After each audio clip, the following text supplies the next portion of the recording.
Hi, I'm Bassam. Thank you for joining me. It never ceases to amaze me how relevant these lives are.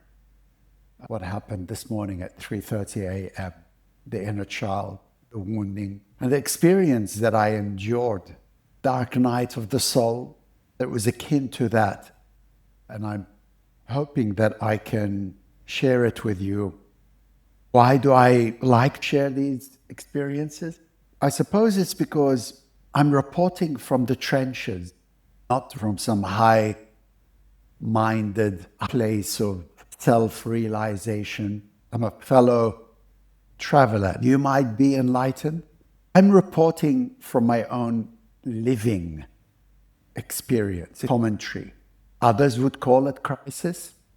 60, alone, without a fixed address, recently suffered a stroke the week of my birthday, no savings, no income, being guided on this all too human journey of recovery, discovery, providing so many insight. And sometimes I ask, why do I have to go through this? Not that I'm the only one. The answer, so that I may know, so that I may share, so that I may serve. So my journey has been a journey of apprenticeship to describe my experience as a lost soul trying to find my way back to the light. And last night was just a kind of attack. And I want to share that with you. The title of this conversation is The Abandoned Inner Child, the relation to your emotional body. The inner child formed before we had words for what we felt. Think about that. Your inner child doesn't just explain your moods, your longing, your hunger. Also explains your emotional resonance, the vibration that you are outputting into this world to create this collective habitat that we tune into through social media that plays a very important role in our reality, to the degree to which we understand our reality. Our relationship with the world, our relationship with our mind, our emotion, our frequency. The inner child specifically describes the color of that experience, our early emotional development. So if your emotional development, for example, was hindered in some way, which is usually the case, then it speaks to the result of that hindrance. And why is this important? Because it also conditions your emotional resonance, your emotional output through sensitivity, through reactivity, whatever the situation may have been. So it's very important to understand our inner child and the role that plays in our life.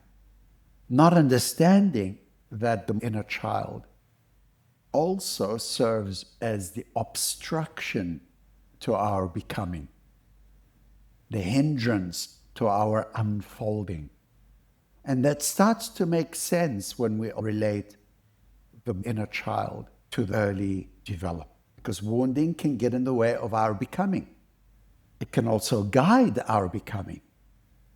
And this is an interesting point because our grief is also our guidance. So grief, guidance, just different spectrums of the same thing. Our wound is also the place which can guide our becoming. We become experts in the area that is represented by our wounding. And that's why inner child work, all important. So long that wounding is left unaddressed, we're essentially leaking energy, continuously trying to escape, to distract ourselves from it. And our life ends up being organized around avoiding of wounding. Now, 3:30 this morning, I wake up, I go to the bathroom, go back to bed, lying down, and the inner child is awake, it's crying. Whatever the cause of its crying, in a sense, is irrelevant. Who knows what they're thinking? Who knows what they're dreaming in the middle of the night? So there I am, I'm lying down, and my mind is hosting all kinds of fears. Running out of cash, that to pay for soon, the visa extension coming up, the monthly rental is coming up, the work still left undone, personal alchemy is not quite ready yet, the VA to pay, all of these things, thinking, it's 3:30 in the morning. What on earth am I going to do about it right now? Inner child doesn't care. And the mother is concerned and wants to pacify the baby. The mother is aware that we don't have enough to feed the baby. We don't have enough money to keep the roof over our head. Complaining. The husband knows she's not lying, doing his best in his own mind now to try to figure things out. How am I going to solve this situation? How am I going to protect my family? How am I going to put food on the table? And he's lying there, he's trying to fix this situation. How is he going to do it? There's no help. There's no one he can turn to. All his friends are equally broke. When he has looked to God, God never answered his prayers. He thinks, what's the point? There's nowhere to turn to, nowhere to run. There's no escape from this situation. All of this is happening at 3:30 in the morning. Mentally trying to find a solution, to innovate, to think how. But at some point he realizes there's nothing for me to do. Maybe it's not about doing. Maybe it's not about finding solutions. Maybe it's not about finding resolution. Maybe it's about something else. What? What is this about? And then a question comes to the mind. This situation, 3:30 in the morning, what is this an opportunity for?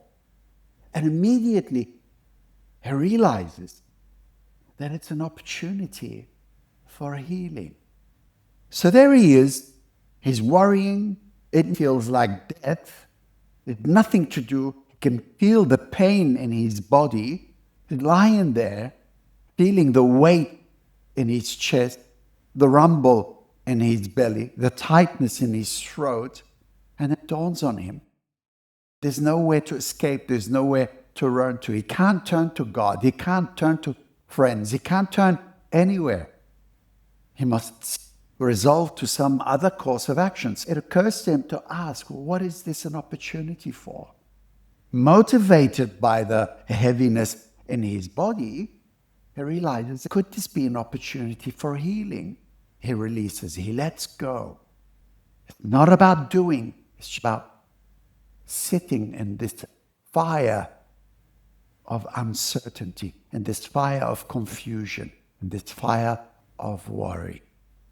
Lying there in it, with it, refusing to move an inch, refusing to turn, refusing to scratch, refusing to do any of it, just lying there, thinking into his body, his nervous system, getting denser and heavier, different parts of the body beginning to wake up and release. All the while, his beautiful mind is reminding him, what is this an opportunity for? It's an opportunity for healing. And he releases deeper, deeper, deeper, allowing deep-seated issues to surface and to release. And then, one point it occurs to him that this is bigger than him. That this release is not release of his own individual experience, trapped emotions dating back to his own past, ancestral. That he's, in fact, healing gridlocks that belong to his whole family line, his lineage, ancestral gridlocks that have held his lineage trapped in survival. What is this? An opportunity. The mind insists to see the wonderful work that taking place, the working together, is going. Momentarily, the wife doubts, but how do we know any of this is true? And the mind reminds her, no thought is true. No thought is real. Simply that the mind is causal. It creates. Thoughts become. She seems satisfied by this momentarily, and he feels that satisfaction. He feels the relief. He's encouraged by this rationale, by this astute logic. Indeed, it's not that the mind is true, it's that thoughts become, whether they're true or not, irrelevant. Truth is subjective. And suddenly, I wake up in the morning. I fell asleep. The baby fell asleep. The wife seemed satisfied. The husband woke up, rested. He says, okay, let's get to work. Goes to check onto the inside timer. Goes, oh, the talk is not until 12:36. Great.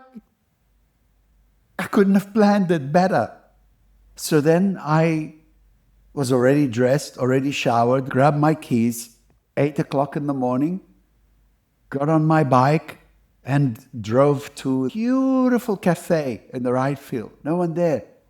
It's an experience that I'm enduring that would ultimately liberate through healing my ancestral lineage. Wow. And so suddenly my focus naturally shifts from scarcity, from striving, from doing, to gratitude. All of my energy that was focused through the lens of scarcity, survival, shifts naturally to gratitude. Gratitude becomes the lens through which my energy is now mobilized. Fully aware that gratitude expands while survival contracts.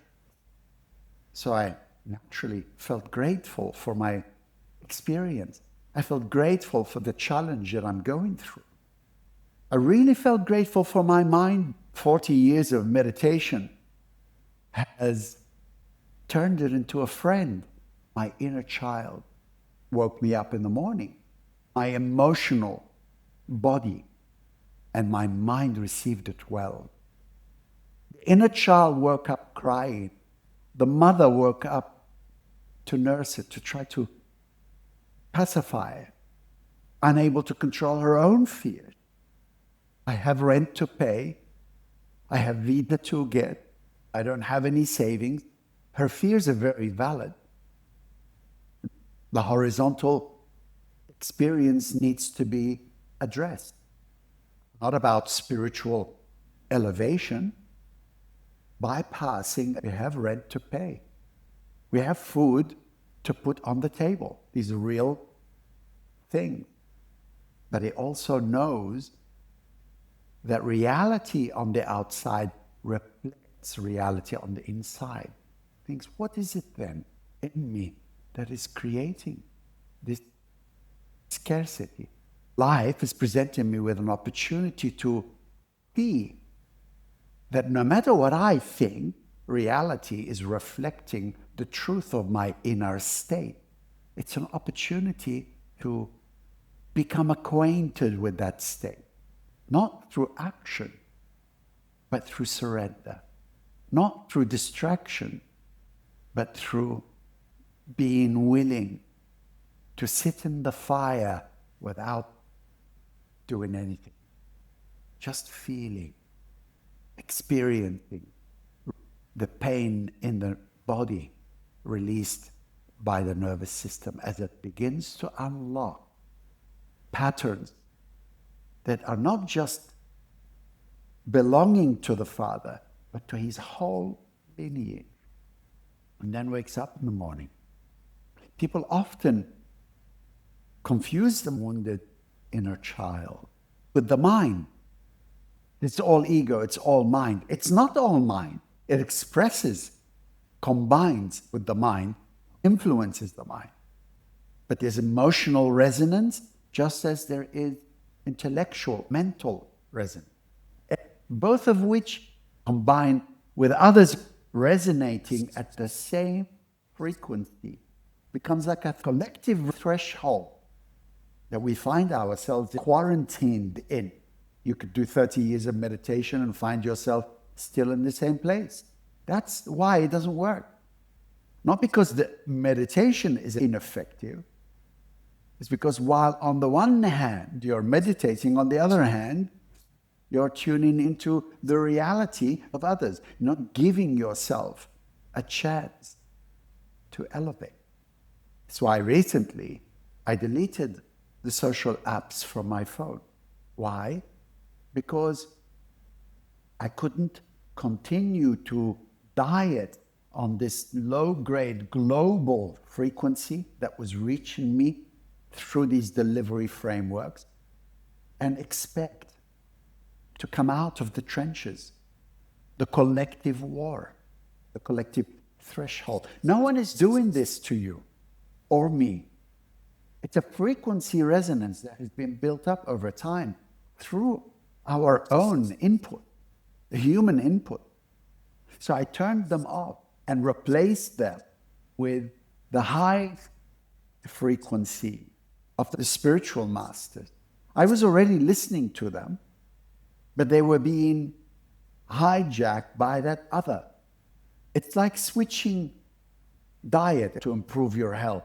So you switch off the bad food and replace it with good food. Simultaneously, wise to take up an exercise to give yourself a better chance at health.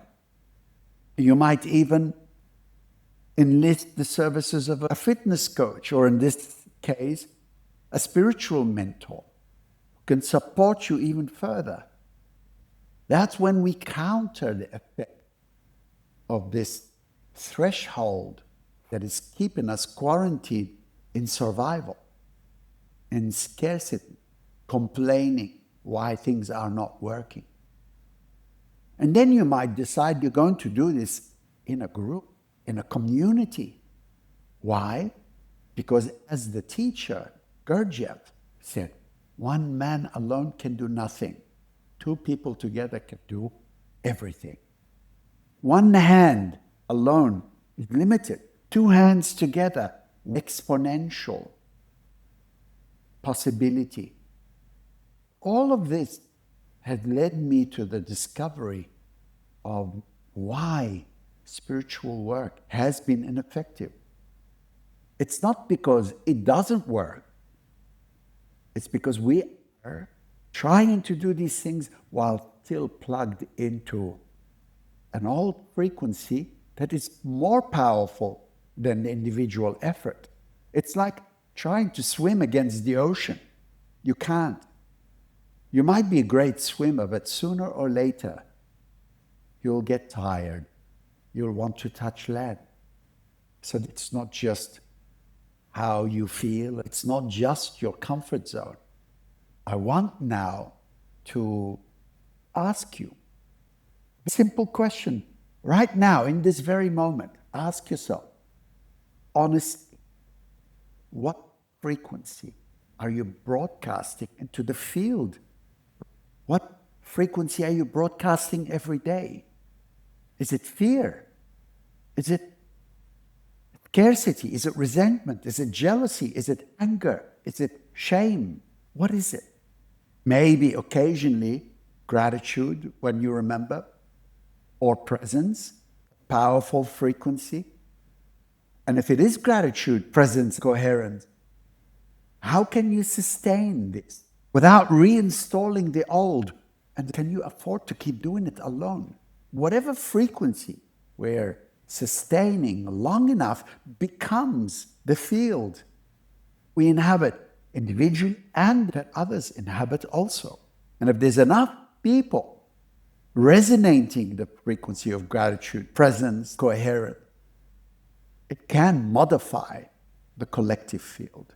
All it takes is a single match to light up a dark room. One person alone can do nothing.